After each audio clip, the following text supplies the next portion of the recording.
corazón, el derecho y el izquierdo, es en realidad una bomba pulsátil bicameral. ¿Qué quiere decir esta bomba bicameral pulsátil bicameral? Que envía la sangre por pulsos, ¿no?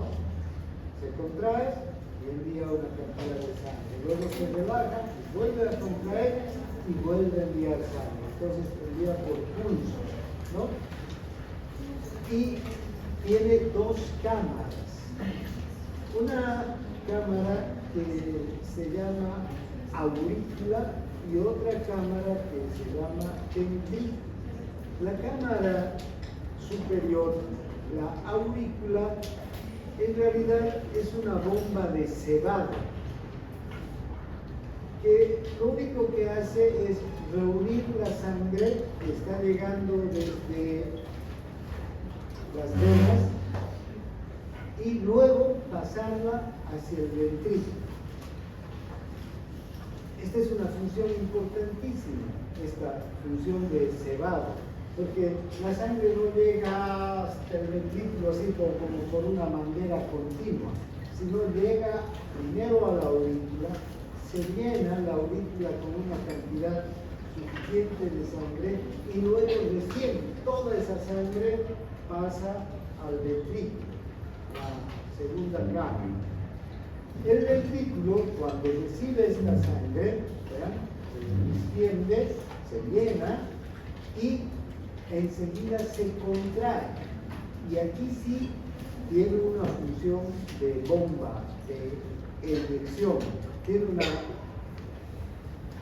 potencia, una fuerza de contracción grande el ventrículo que permite que la sangre alcance una presión alta, abra la válvula sigmoidea y salga inyectada con fuerza hacia las grandes arterias.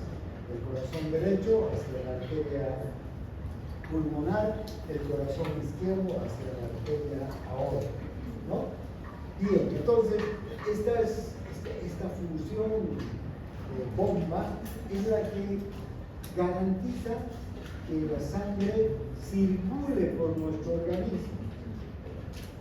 Si no, la sangre no podría circular por el organismo, ¿no? Bien, ahí tenemos entonces el corazón con los dos corazones, el derecho, aquí, con su aurícula y su ventrículo, aurícula derecha, que recibe sangre de las venas cava superior e inferior, a través de las venas cava superior e inferior, la sangre que está llegando del organismo, esa sangre la pasa al ventrículo derecho y luego este ventrículo derecho se contrae y envía la sangre hacia la arteria pulmonar, hacia los pulmones, donde se va a oxigenar. Después está el corazón izquierdo. Cuando el puntero láser, porque no está bien. Esta es la aurícula derecha, estas son las dos venas, la vena cava superior, la vena cava inferior. Por aquí llega la sangre pobre en oxígeno, rica en dióxido de carbono. Se reúne aquí la sangre. Esa es la función de bomba de cebado. Hasta aquí se ceba la sangre, ¿no? Se reúne. Y luego, cuando esta aurícula está llena, recién pasa toda la sangre hacia el ventrículo. Una vez que el ventrículo está lleno, se contrae y inyecta la sangre hacia la arteria pulmonar. Luego, esta arteria se divide en pulmonar izquierda y derecha, va hacia los pulmones, ahí se oxigena la sangre y vuelve la sangre oxigenada, rica en oxígeno, hacia la aurícula de izquierda. ¿Ven? Aquí también la sangre se va a reunir, va a cumplir con esa función de bomba de cebado. Una vez que se reúne, se llena la aurícula, pasa la sangre al ventrículo. El ventrículo lleno se contrae con fuerza y eyecta, ¿por dónde? Por aquí, por la arteria aorta, la sangre hacia la circulación. ¿Sí? Gracias entonces a la potencia que tiene el ventrículo izquierdo, la sangre puede circular por todo el organismo. Fíjense lo potente que es este músculo, es el músculo más desarrollado. El ventrículo derecho tiene poca masa muscular, ¿no? Porque en realidad tiene que bombear hasta los pulmones que están a pocos centímetros del corazón, del pulmón. Este otro ventrículo tiene que bombear hasta todo el organismo, por eso tiene una masa muscular mucho más grande. Bien, entonces, ¿qué características tiene el músculo cardíaco? Entonces, nosotros tenemos tres tipos de músculo cardíaco, en realidad. ¿Ven? Un músculo cardíaco auricular que forma las aurículas, un músculo cardíaco ventricular que forma los ventrículos y un músculo cardíaco que integra las fibras especializadas de conducción del estímulo cardíaco, de la electricidad, digamos, que va a producir la contracción del músculo.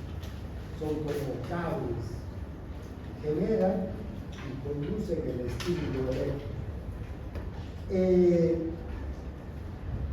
El músculo cardíaco, tanto auricular como ventricular, se parece mucho al músculo esquelético. Tienen las mismas características. ¿Ya? Tienen la misma disposición de la actina y de la miosina, tienen el complejo troponina-tropomioxina, tal como tiene el músculo esquelético. Lo que sí se diferencia es que hay una contracción mucho mayor tiempo que el músculo esquelético se contrae, y por otro lado también este músculo actúa de forma de sincipio, es decir, las fibras musculares están interconectadas entre sí. Eso no ocurre en el músculo esquelético. Cada fibra muscular es independiente de las otras. Por eso es que la inervación, por ejemplo, del músculo esquelético hace que cada fibra reciba una fibra nerviosa que la va a estimular. En el corazón no. Cuando se estimula una fibra, todo el resto de las fibras se va a estimular, porque es un músculo que está dispuesto en sincipio, ¿no? Aquí podemos observar esa disposición en sincipio, ¿verdad? Esta es una fibra, a través de estas uniones desmosómicas o uniones en hendidura, está conectada con esta de abajo. Esta, a través de estas uniones, está con el de abajo, y así sucesivamente. Forman una red, ¿no?, interconectada entre sí. Tiene filamentos de actina, miosina, tiene disco Z, muy parecido al músculo estriado. Lo único que se diferencia es que estas conexiones que hay entre las diferentes fibras, ¿no?, permiten que los iones sodio, calcio, circulen con facilidad, y esto hace que todas las fibras del músculo cardíaco se contraigan al mismo tiempo. Esto es importante, que todas se contraigan al mismo tiempo, porque proporciona fuerza compacta al músculo. Entonces, porque vean, si empieza a contraerse una y otras no están contraídas, y así primero empiezan a contraerse unas y luego otras, no va a haber una sola fuerza que permita inyectar la sangre hacia la circulación. Pero si todas se contraen en el mismo momento, hay una potencia enorme para sacar la sangre de la circulación. Bien, aquí podemos ver cómo esta fibra está conectada a esta otra, ¿no? Aquí, y aquí, estas son las uniones en el hendidura. Entonces, ahora, una cosa que tenemos que entender es que el músculo cardíaco en realidad está formado por dos sincipios. Un sinsitio, desde el punto de vista anatómico, ¿no? Y histológico. Un sinsitio que es el sinsitio auricular y otro que es el sinsitio ventricular. Sencillamente, ¿qué quiere decir esto? Que si este es el sinsitio auricular, aquí hay, este es un músculo, uno solo, que integra las dos aurículas. Cuando llega un estímulo a la aurícula, las dos aurículas se contraen al mismo tiempo, ¿sí? Y este viene a ser el sinsitio ventricular, ¿sí? Es un solo músculo. Cuando llega el estímulo a este sinsitio, los dos ventrículos se contraen al mismo tiempo. Entre estos dos sinsitios hay un tabique fibroso que los separa, ¿sí? Entonces, ¿ven? Cuando se estimula la aurícula, el ventrículo no se estimula porque no hay contacto entre la aurícula y el ventrículo desde el punto de vista muscular. Son dos músculos diferentes. Cuando el estímulo llega al ventrículo, recién se va a contraer el ventrículo. Esto hace que primero se contraiga la aurícula. Aquí en la aurícula derecha tenemos el nódulo sinusal, que es el que genera el estímulo eléctrico. Cuando empieza a generarse el estímulo eléctrico, este estímulo se propaga por las uniones desmosónicas, por el sinsitio, a toda la aurícula, ¿sí? ¿Cuándo ocurre esto? Cuando la aurícula está llena. El estímulo eléctrico avanza por toda la aurícula y lo que va a producir es que inmediatamente la aurícula se contraiga y envíe la sangre al ventrículo. Mientras la aurícula se está contrayendo, el ventrículo se está llenando, ¿sí? Termina de pasar la sangre, termina la contracción de la aurícula y la sangre ha pasado al ventrículo y el ventrículo está lleno. Recién entonces el ventrículo se va a contraer. Mientras tanto, ¿qué está sucediendo en la aurícula? La aurícula se está llenando. ¿Para qué? Para volver a pasar la sangre. ¿Se entiende, no? Entonces, es necesario que sean dos músculos diferentes. Porque si fuera un solo músculo y con estas características de sinsitio, ¿qué ocurriría? Que tanto la aurícula y el ventrículo se contraerían al mismo tiempo y hacia dónde iría la sangre, ¿no? En cambio, lo ideal es lo que ocurre. Se contraen las aurículas, pasa la sangre al ventrículo, se llenan los ventrículos y recién se contraen. Mientras el ventrículo se está contrayendo, la aurícula ya se está llenando. Nuevamente para la próxima. Claro. ¿Cómo ocurre esto entonces?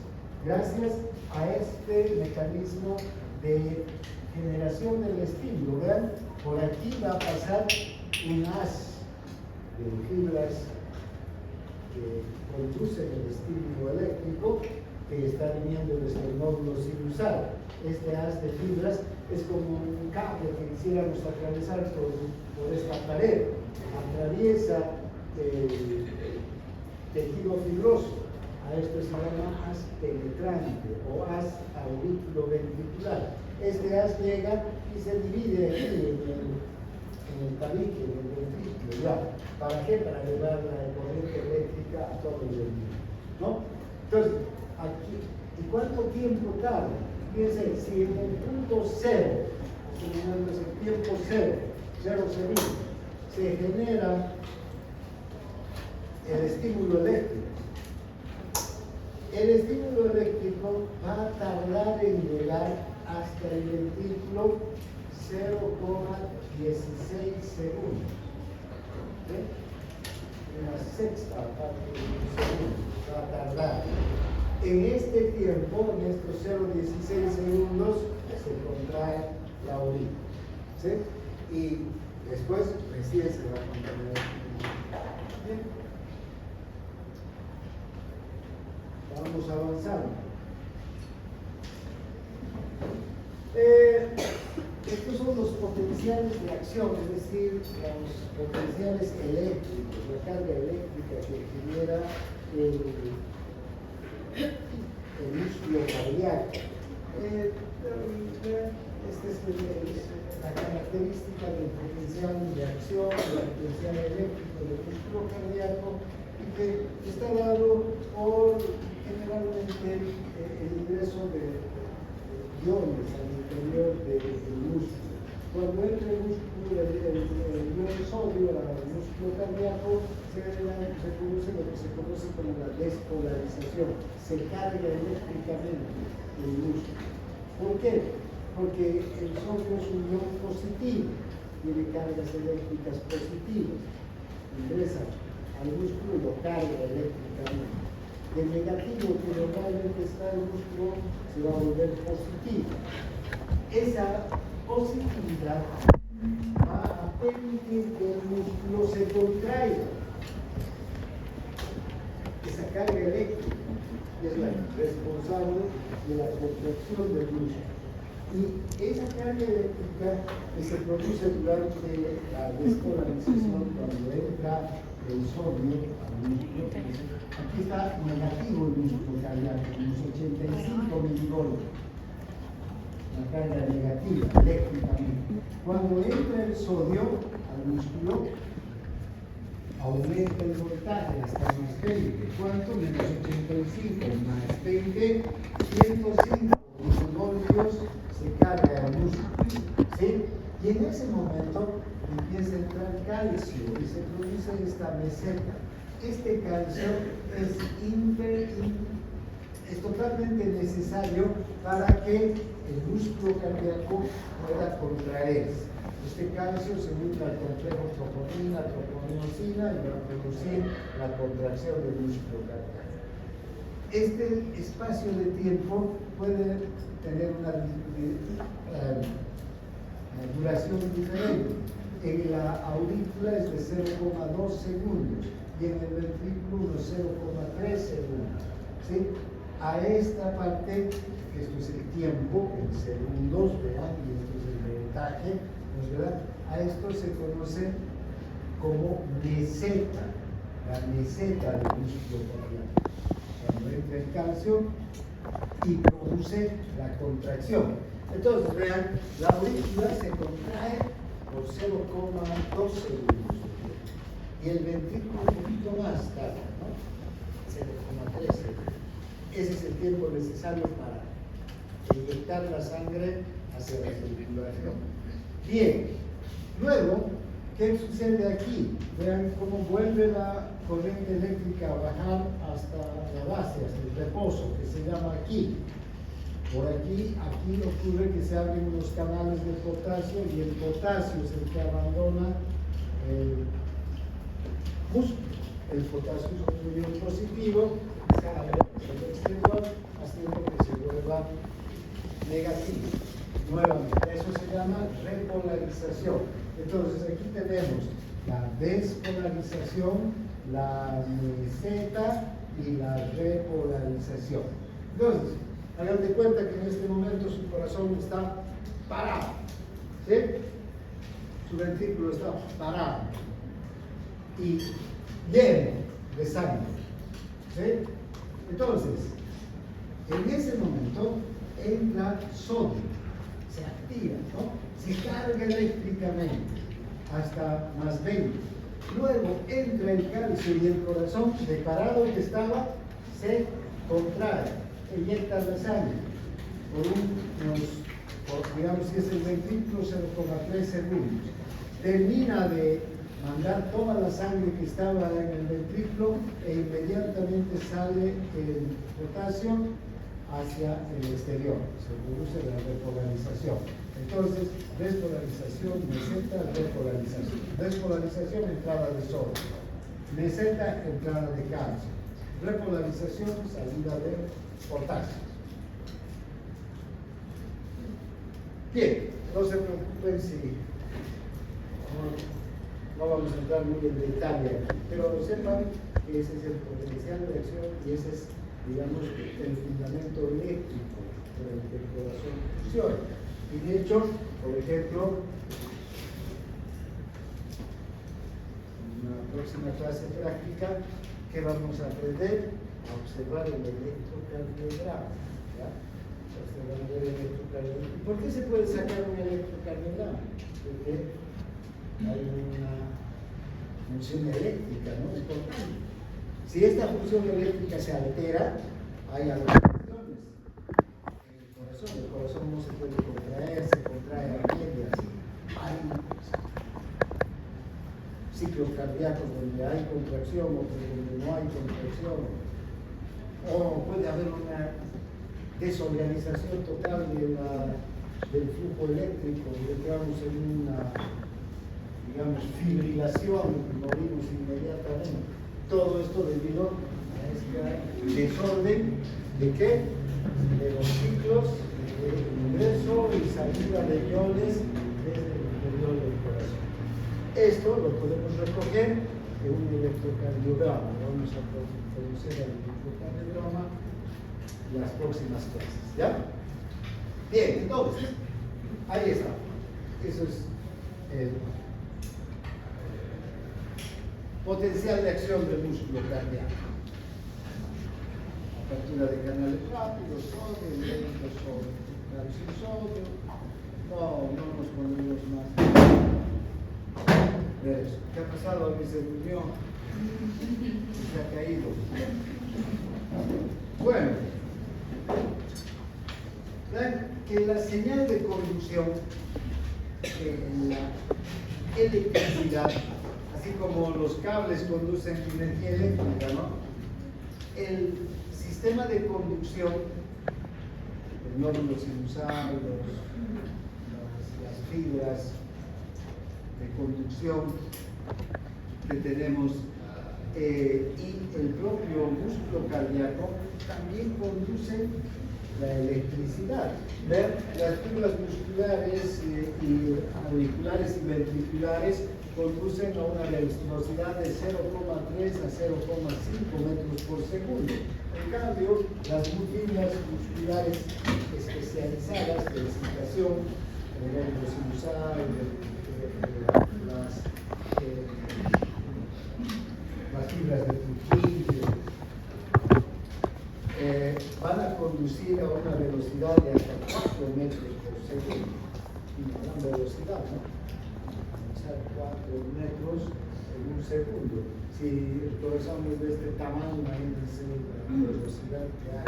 En realidad, el estímulo, cuánto tarda en llegar desde el nódulo sinusal hasta el más aurículo ventricular en el piso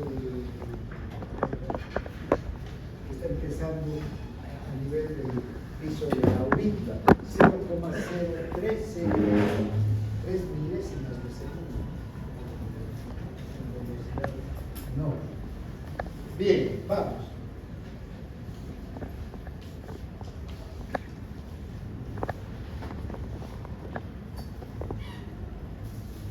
Hablaremos de cómo es el acoplamiento, excitación y contracción del músculo cardíaco. Bien, entonces ven, cuando el músculo cardíaco es un músculo muy parecido al músculo esquelético, ¿no? Tiene fibras, tiene el disco Z, tiene aquí una miosina, tiene el complejo troponina-tropoinosina. El músculo esquelético también se contrae gracias a los iones calcio, pero en el músculo esquelético los iones calcio, ¿dónde están?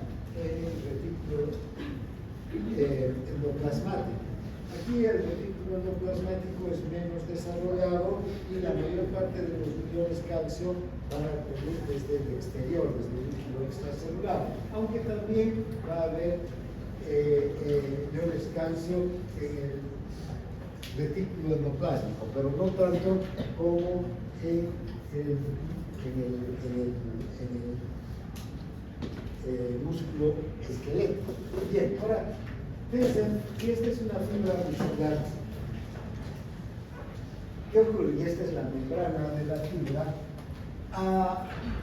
Aquí observamos que tenemos en esta membrana que se extiende a lo largo de la fibra, pero también hay estos túbulos T, igual que en el caso del músculo esquelético. Estos túbulos T lo que permiten es que pueda desplazarse la carga eléctrica por la membrana con facilidad desde la superficie de la fibra hasta el interior de la fibra. Vean, ahí tienen un dibujo, ¿no? Es un potencial de acción. Digamos, este potencial de acción, ¿qué significa? Que hay una carga eléctrica positiva. Ha empezado a fluir la corriente eléctrica por la membrana de la fibra del músculo cardíaco. Cuando esta corriente eléctrica fluye por la membrana del músculo cardíaco, en el interior, ¿verdad?, del túbulo T tenemos unos canales de calcio. Por ahí entra el calcio al interior. Aquí, este es el líquido intracelular y este es el líquido extracelular. Ingresa el calcio. Además, tenemos calcio en el retículo sarcoplásmico.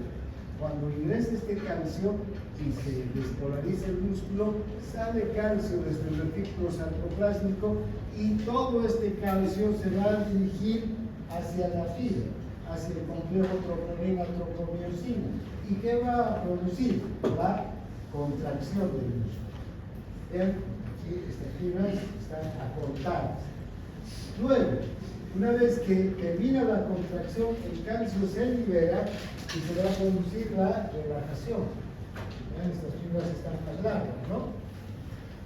Se relaja. A esta contracción la vamos a conocer como sístole. Y a esta relajación como diástole. ¿Ya? La sístole y la diástole. La sístole es cuando el músculo se contrae y la diástole es cuando el músculo se relaja. ¿Cuándo se contrae el músculo? Entonces, cuando le llega el calcio a la fibra. Gracias al calcio se puede contraer. Cuando la fibra se relaja, cuando se libera el calcio de la fibra, y eso hace que se relaje la fibra. ¿Está claro? Bien, ahora.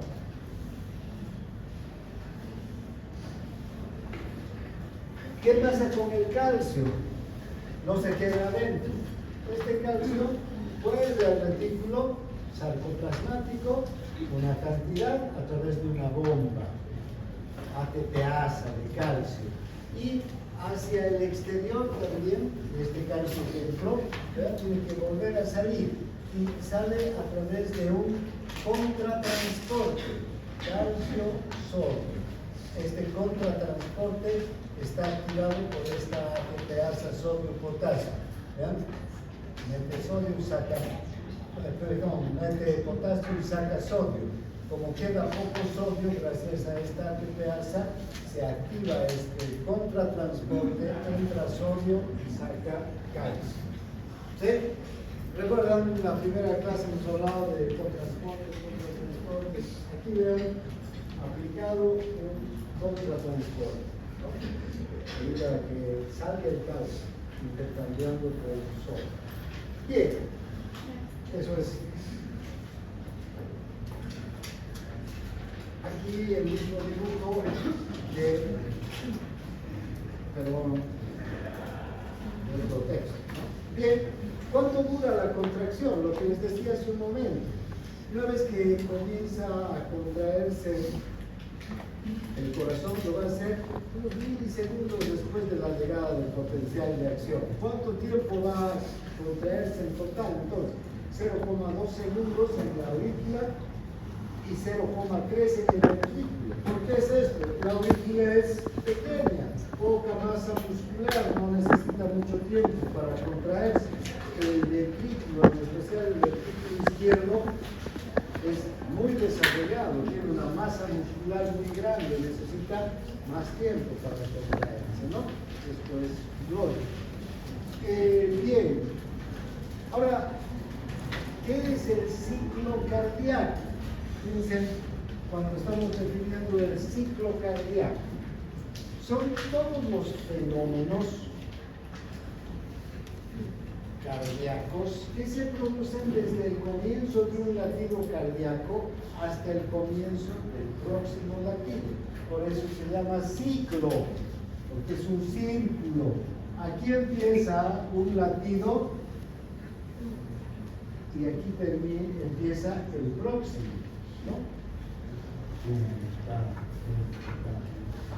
Este es un ciclo. Desde que nacemos empieza, desde que se forma el corazón, la primera semana, la quinta semana de la vida intrauterina, fíjense que el corazón empieza a latir y hace este ciclo, ¿no? Sístole, diástole, sístole, diástole, sístole, diástole.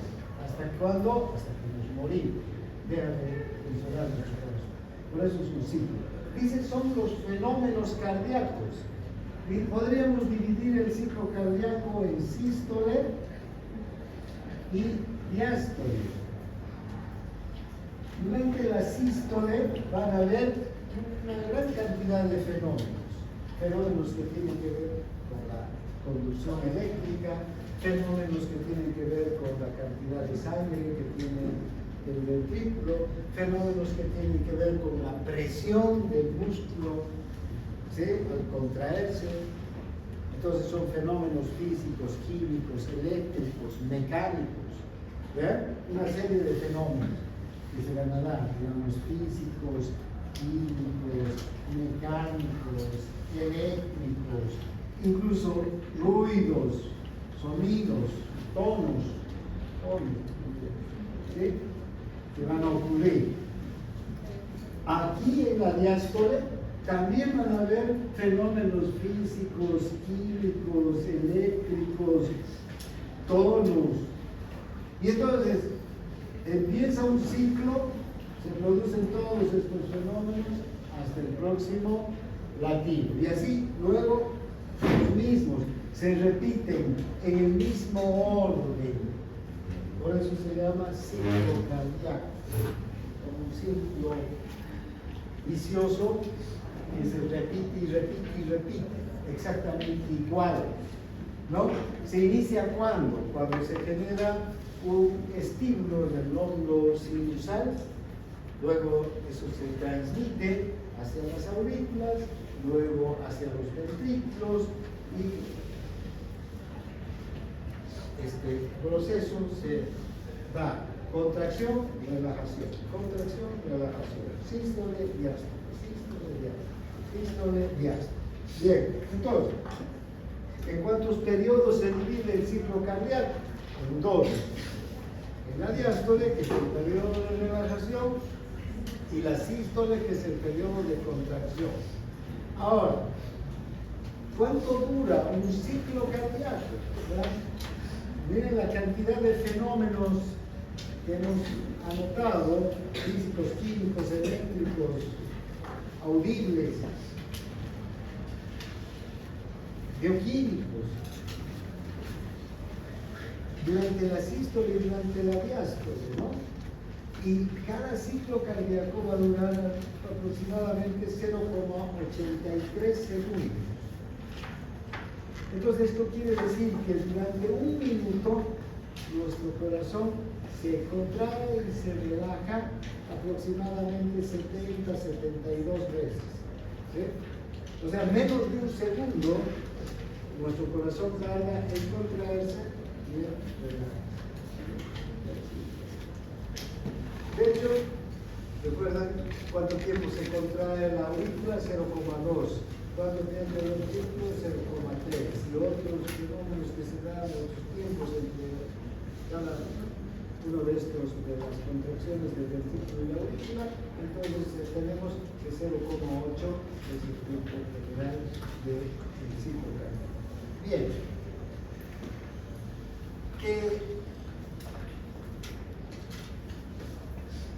Aquí tenemos en este diagrama todos los fenómenos que nos interesan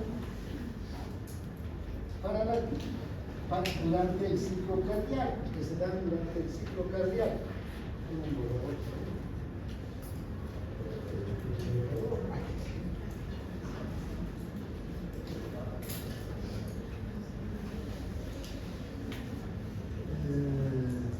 Esto no sirve.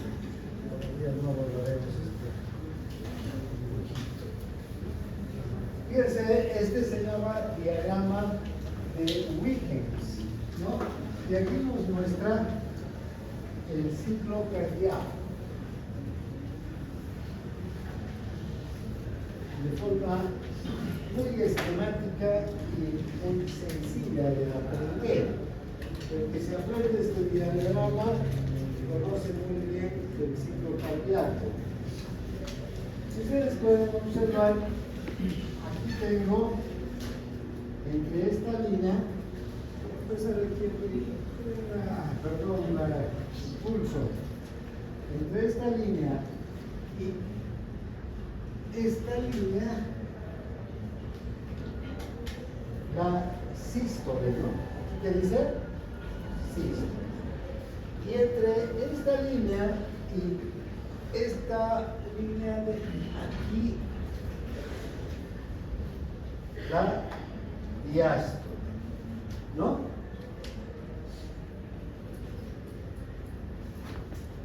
Entonces tengo sístole, diástole, otra vez sístole y otra vez diástole, y sístole y diástole, ¿no? Entonces, ahora nos vamos a dedicar a ver la sístole, la diástole, de un ciclo nada más. Pero tengan en cuenta que aquí hubieron muchas diástole, sístole, por allá más. Nos vamos a dedicar a estas dos. Ahora bien, si ustedes observan, la sístole, que es el periodo de contracción, no es uniforme. O sea, la sístole, la contracción, uno pensaría que la sístole es exactamente igual durante todo el tiempo, pero no es así, no es uniforme. Hay variaciones en el músculo cardíaco, en la sangre, en la electricidad, etc., durante la sístole. Fíjense, podemos observar que la sístole tiene estas líneas intermedias que nos muestra 1, 2, 3 periodos, que son 3 periodos diferentes de la sístole. Vamos a tener el primer periodo entre esta línea y esta, que es el periodo de contracción isovolumétrica o isovolúmica. Este segundo largo, entre aquí y aquí, que es el periodo de inyección. Y este cortito de aquí, entre esta línea y esta, que es el periodo de relajación isovolumétrica o isovolúmica. Entonces tenemos 3 periodos bien diferentes en la propia sístole. Pero la diástole también no es un periodo uniforme, ¿verdad? También